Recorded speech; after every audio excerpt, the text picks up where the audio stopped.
Hey guys, tonight we begin with something very relatable: sleep. Or, more accurately, how medieval people slept, which turns out to be far weirder than most of us could imagine. So, before you get comfortable, take a moment to like the video and subscribe, but only if you genuinely enjoy what I do here. And let me know in the comments where you're tuning in from and what time it is for you. It's always fascinating to see who's joining us from around the world. Now, dim the lights, maybe turn on a fan for that soft background hum, and let's ease into tonight's journey together. Before electricity, TikTok, and sleep hygiene influences, medieval people approached nighttime with a schedule that would baffle the modern melatonin enthusiast.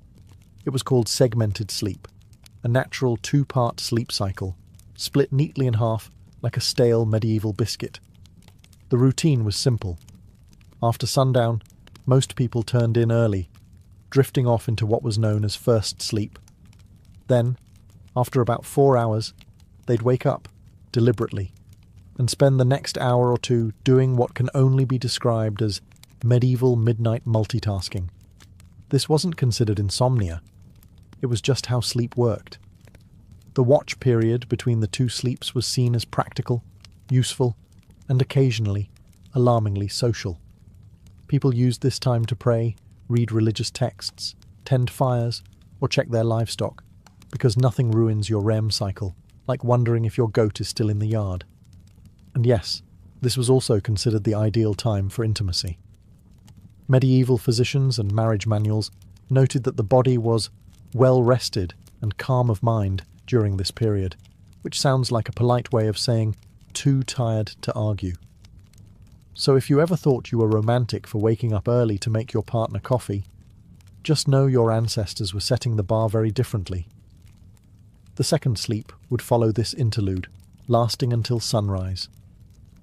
Everyone from monks to farmers participated in this nightly rhythm. Even literary figures like Chaucer casually mentioned it, which means that, yes, even in medieval literature, people were writing about not sleeping properly. Oddly enough, modern science has suggested that segmented sleep might actually be more natural for humans. The two-sleep cycle aligns with how our circadian rhythms work in the absence of artificial light. So the next time you find yourself wide awake at 2 a.m., don't panic. Just whisper, "Ah, yes, the watch has begun," and go tend a symbolic fireplace.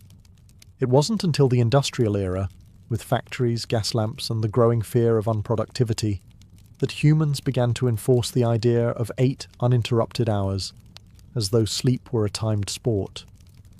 In the medieval world, waking up in the middle of the night wasn't failure. It was the schedule, and everyone was on it, whether they liked it or not. Let's talk about beds, or rather, the medieval approximation of them.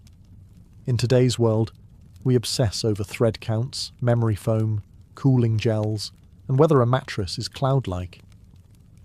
In medieval Europe, a bed was often just a pile of stuff that used to be alive, now flattened under the weight of poor sleep and unspoken regrets. The typical peasant bed consisted of a straw mattress, known as a pallet. This was literally straw or hay stuffed into a sack of rough fabric, if they had the luxury of a sack. If not, it was just straw on the floor, possibly damp, possibly already claimed by a cat. These pallets were not comfortable, but they were better than nothing, which was the alternative. Straw was cheap, plentiful, and good at insulating against the cold.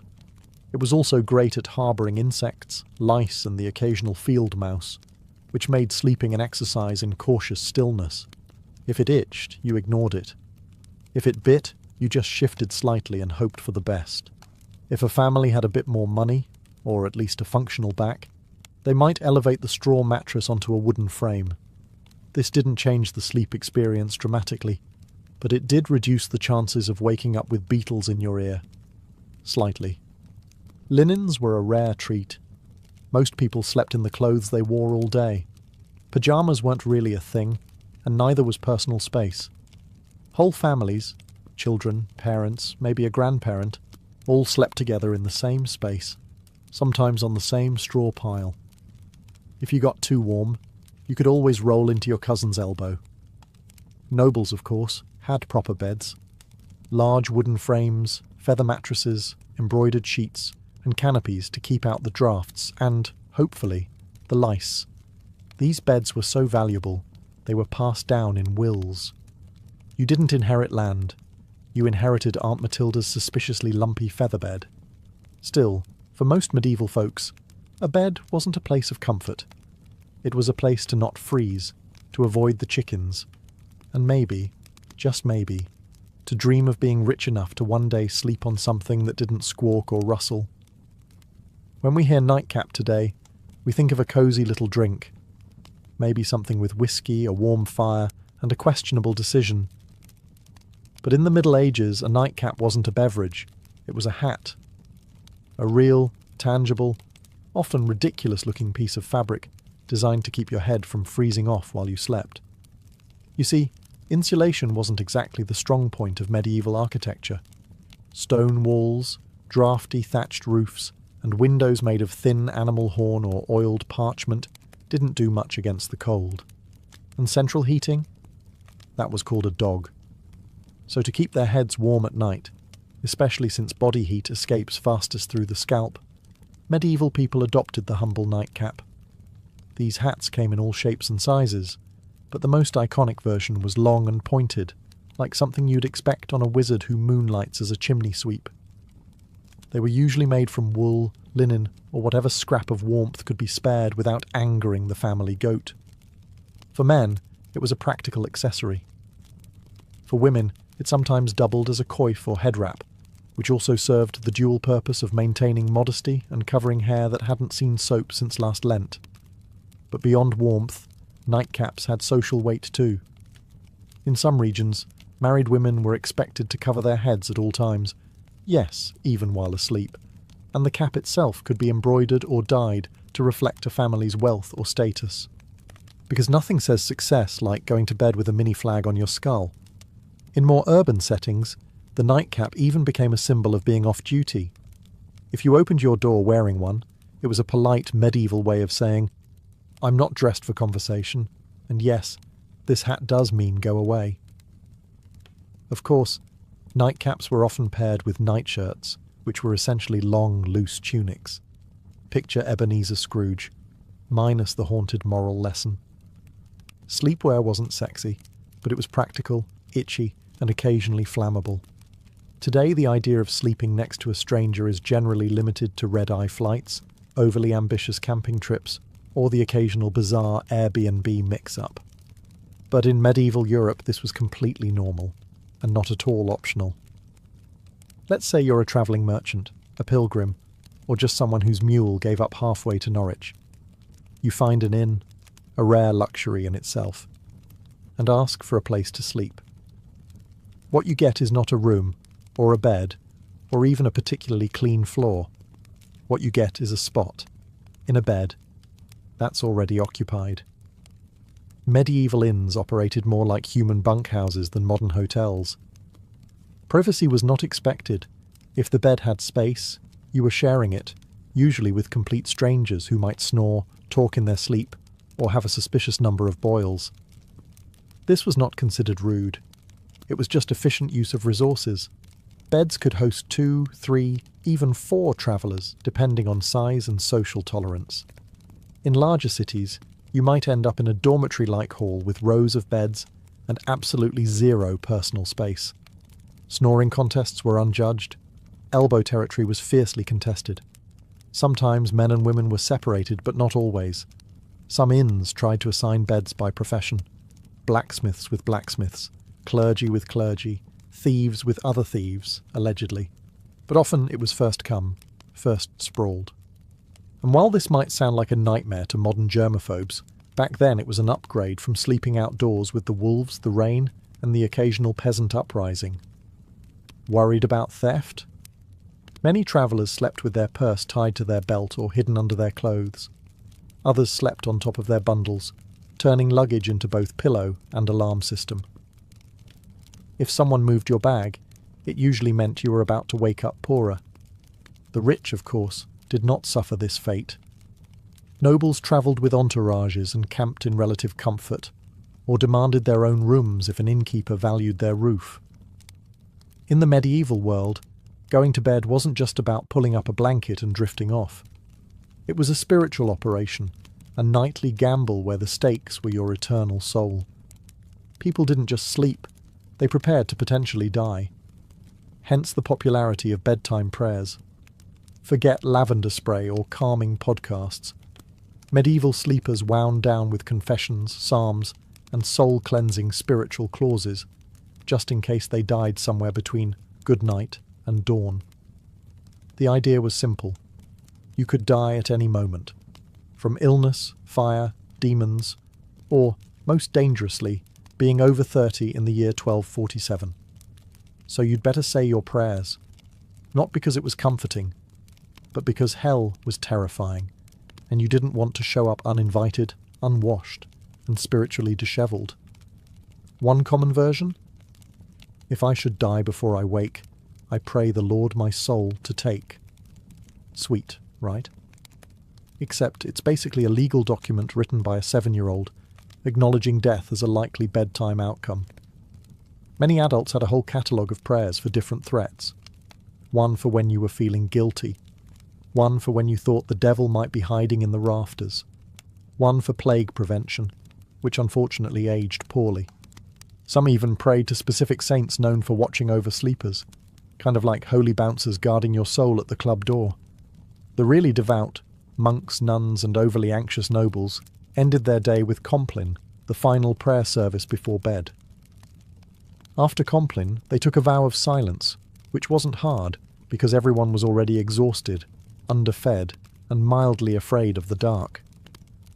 Children were also encouraged to pray, in part because it was good for their souls, and in part because it gave them something to do other than ask why the dog was in their bed again.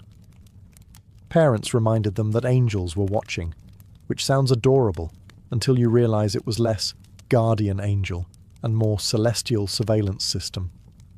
In short, prayer before sleep was less about peace and more about last-minute damage control. Think of it like medieval antivirus software. You hoped it worked, even if you didn't fully understand how. In the modern world, dreams are usually dismissed as random nonsense, stress, too much cheese, or your brain trying to file paperwork in the dark. But in the medieval world, dreams were taken very seriously, as in eternal consequences serious. Dreams weren't just dreams, they were considered messages. From God, saints, the devil, your guardian angel, or possibly that weird relic you kissed last Sunday. Some dreams were divine revelations, others were demonic temptations. Either way, you were supposed to pay attention, and possibly write it down, or confess it, or fast for 3 days just to be safe. Theologians, monks, and self-proclaimed visionaries spent an alarming amount of time interpreting dreams. Entire texts were dedicated to decoding them. Dreamt of fire? Might be hell. Dreamt of water? Could mean purification, or drowning. Dreamt of a man with a goat's head juggling fish? You better call a priest immediately, and possibly move. Medieval people believed that what happened in dreams mattered, because your soul was still active while you slept. This meant that your actions in a dream could reveal hidden sins or spiritual weaknesses. That mildly embarrassing dream about stealing a loaf of bread, that might be your subconscious confessing your guilt for real-world gluttony, or just hunger. But still, better to confess it anyway, just in case. Monks and nuns often recorded their dreams and shared them with spiritual superiors. Some were celebrated for having holy visions during sleep. Others were quietly told to eat fewer onions before bed. Of course, dreams weren't just spiritual puzzles. They also made excellent plot devices. Medieval literature is full of dream sequences where knights encounter angels, demons, or metaphorical creatures spouting poetry about virtue. Dreams were basically the Netflix of the medieval world, except with more allegory and fewer happy endings. The church, predictably, was suspicious. Not all dreams were divine, and some were believed to be planted by demons to corrupt the innocent. If you dreamt of something unwholesome, It could mean your soul was under attack, or that you just slept too close to the fireplace fumes again. In modern times, some people let their pets sleep in the bed. It's a cozy, if occasionally smelly, arrangement. In the Middle Ages, however, sharing a bed with an animal wasn't a quirky personal choice. It was a heating strategy. Let's start with the basics. Medieval homes weren't exactly built for comfort. Stone walls, no insulation, drafts so aggressive they probably had names. Central heating, that was called the family pig. In peasant homes, it wasn't unusual for humans and livestock to sleep in the same room, sometimes the same bed, and very often the same pile of straw. Chickens wandered freely, dogs curled up at your feet, pigs snorted softly beside the hearth. And if you were lucky, none of them bit you during the night.